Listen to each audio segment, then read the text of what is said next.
Okay, so there's something I'm not sure if everybody understands about my products. I am the beekeeper. I go out there, I take care of my bees, I collect the honey, I slave away and scrape up all the tiny bits of royal jelly and make that happen. That is what's in my products. I love my bees. I grew up with my father keeping bees for a hobby and his father keeping them for a hobby. And I find that what I do is also supporting more bee population. My bees are on Dane County parkland, so they also help pollinate the wild things there. My bees produce a lot more than this gorgeous honey that I have and that is in all of my skincare products.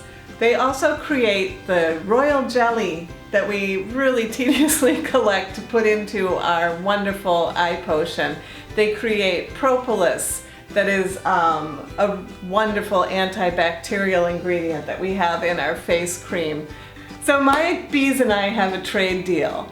I take care of them, I house them, I make sure they're healthy and happy and growing and making more bees, and in trade they let me steal from them their honey, their propolis, their royal jelly, and I use all of those beautiful products from my bees in Bloom Skincare. So this stuff is going directly from my hives, through my recipes, right into this stuff to put onto our skin. It is really remarkable. I use them every day, and then my friends and family wanted it, and now I have it at a market and they wanted more. So now we're bringing it to everybody, and I hope you enjoy it. It's really, really amazing stuff, and the bees are fascinating. We could go on for hours.